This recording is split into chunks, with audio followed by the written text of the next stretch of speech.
The question is, what is something you changed your opinion about in the past few years? Thank you for everything you're doing. Love from Brussels. I love Belgium. Thank you for that question and the kind words. I change my mind on a lot of things, and I change my mind all the time. I'm in a constant flux. I'm constantly learning. I guess my mind is a quantum mechanical system, but I can mention a few things that have been stable, big shifts in my thinking, at least over the past year or two, especially related to the podcast.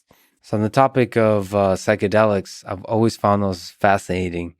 What I've changed my mind over the past couple of years is a hopeful message.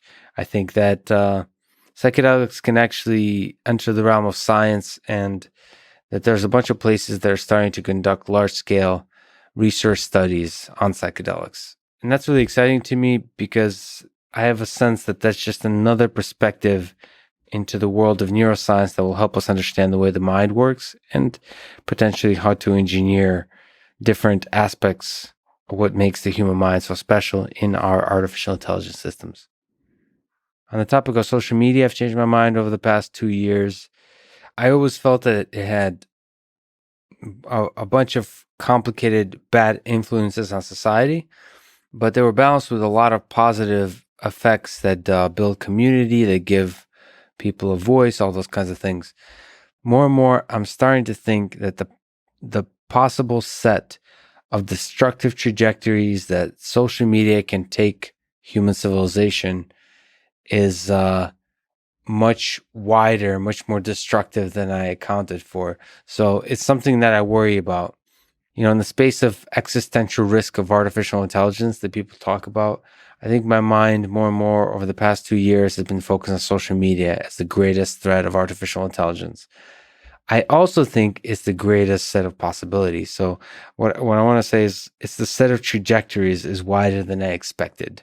The set of possible trajectories than society might go as driven by, managed by, directed by our platforms. Hence, it's been something that I've been working on to see if I can help. The biggest thing I probably changed my mind on is that extraterrestrial life, intelligence, consciousness is worthy of serious scientific investigation.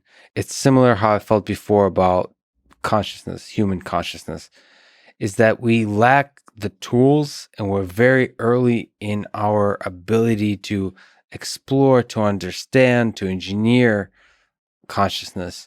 And the same with extraterrestrial life.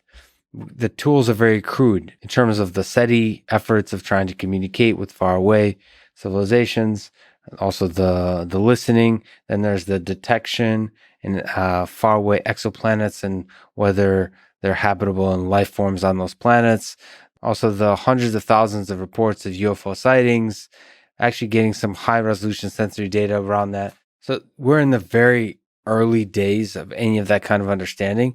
But what I've changed my mind on, or rather what I've come to understand, is closing my mind, closing the mind of other scientists to these fields of consciousness and extraterrestrial life prevents us from actually discovering new things. Basically, what happens when you close your mind to these fascinating, inspiring, mysterious spaces of exploration, you leave the exploration of these topics to people that are not well equipped to explore them. They're just curious minds. And by the way, those curious minds are magical and they're inspiring, and I'm one such curious mind. But the rigors of science, the tools of science, the funding of science can crack these wide open and give us better data, better understanding, inspire totally new ways of thinking about consciousness, about extraterrestrial life, have entire paradigm shifts of the way we approach our understanding of intelligence, of life forms in general. And there's a lot of things that kind of open my eyes to this fascinating world. The David Fravor conversation of the pilot that saw the Tic Tac UFO, it was just recent, a more conversation, but that was in 2017. I remember seeing Avi Loeb's thoughts about Oumuamua when it first came out, and even just thinking about the Drake equation more seriously and thinking about the different possibilities built into the uncertainty of the parameters, just open my eyes to the mystery and the wonder of the amazing universe we're in and how little we know about it. And so I've definitely kind of become much more intellectually open to the exploration of what extraterrestrial life might look like. What are the ways we might be able to communicate with it? How we might be able to understand it? What does it teach us about ourselves?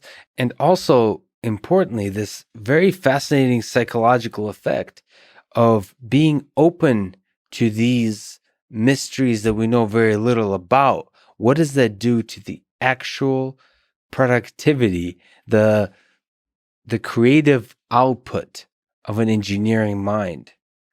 That opening your mind in this way to think outside of the little box of things we understand well, what does that do in terms of the things you might be able to build?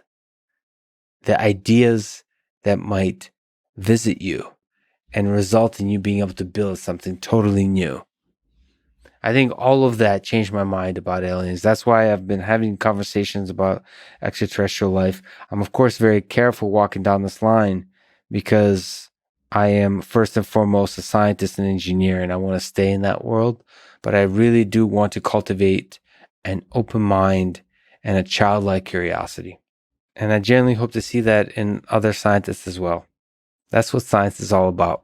I think incremental progress is essential for science, but it has to be coupled to that childlike wonder about the world and an open-minded, out-of-the-box thinking that results in major paradigm shift that throw all those silly citations out the window and build totally new sciences, totally new approaches that make everything we did in the decades past meaningless or actually counterproductive.